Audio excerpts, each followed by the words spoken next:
রাষ্ট্রীয় জ্বালানি তেল বিপণন সংস্থা পদ্মা ও মেঘনার শুধু দুটি ডিপো থেকে প্রতিদিন ৩০ থেকে ৩৫ লাখ টাকার তেল চুরি হয়। পুরো বছরে যা ১০০ কোটি টাকাও ছাড়িয়ে যায়। আর সারা দেশের মোট ২৯টি তেলের ডিপো থেকে চুরি যায় হাজার কোটি টাকার তেল।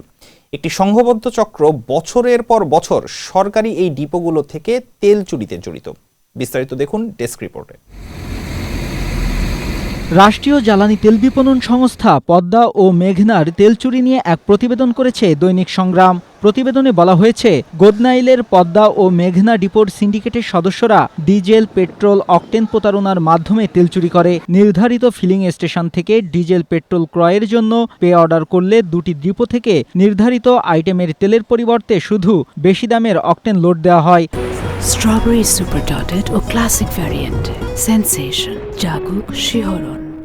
পরে সিস্টেম লস ও তেলের সম্প্রসারণ নীতির অপব্যবহার এবং ভেজাল মেশানো অন্যান্য কৌশল অবলম্বন করে বিভিন্ন ধরনের তেলের উদ্বৃত্ত ও ঘাটতির হিসাব দেখানো হয়। এসব তেল চুরির সিন্ডিকেটের সদস্যরা অকটেনের উচ্চ মূল্যের সুবিধা নিয়ে অবৈধভাবে অর্থ উপার্জন করছে।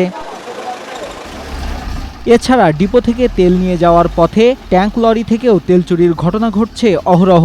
জ্বালানি তেলের বাজারে অস্থিরতার সুযোগ নিয়ে নৌপথকে নিরাপদ রুট হিসেবে বেছে নিয়েছে একটি সংঘবদ্ধ চক্র। ইতোমধ্যে দিন দুপুরে লাইটার জাহাজ থেকে তেল চুরির ঘটনার ভিডিও সামাজিক যোগাযোগ মাধ্যমে ছড়িয়ে পড়েছে। চট্টগ্রামের কর্ণফুলী নদী সন্ধ্যার পর চোরাই তেল পাচারের অন্যতম রুট হিসেবে ব্যবহৃত হচ্ছে। তেলবাহী জাহাজ থেকে প্রতিদিন চুরি হচ্ছে হাজার লিটার জ্বালানি তেল। জাহাজে কর্মরত নাবিক ও কর্মকর্তা কর্মচারীদের জন্য জরুরি মালামাল পৌঁছে দেওয়ার অজুহাতে মাঝিরা নৌকায় করে তেল সংগ্রহ করেন। সেখান থেকে বিশেষ উপায়ে পাইপলাইনে ড্রামে ভরার পর ছোট নৌকায় রাতের বেলা এই তেল পৌঁছে যায় কালোবাজারে। প্রতিদিন গড়ে বিভিন্ন জাহাজ ও ট্যাঙ্কার থেকে ৫০ থেকে ৭০ হাজার লিটার তেল চুরি হয়। মাসে যার পরিমাণ দাঁড়ায় ১৫ থেকে ২০ লাখ লিটার। প্রতিবেদনে আরও বলা হয়, চট্টগ্রাম থেকে ঢাকা আসার পথে ট্যাঙ্ক লরিগুলো থেকে তেল চুরি করা হয়। অনেক সময় ডিপোতে তেল লোড করার সময় কর্মকর্তাদের যোগসাজশে প্রতি লরিতে ১৫০ থেকে ২০০ লিটার তেল বাড়তি দেওয়া হয়, যা পরে কালোবাজারে বিক্রি করা হয়। এছাড়া ডিপোগুলো থেকে তেল উত্তোলনের পর পাম্প মালিকরা তেলের দাম বাড়ার অপেক্ষায় মজুত করে রাখেন। বিশেষ করে তেলের দাম বাড়ার গুঞ্জন উঠলে রাজধানীসহ দেশের অনেক পাম্পে হঠাৎ সাপ্লাই নেই বলে সংকট তৈরি করা হয়।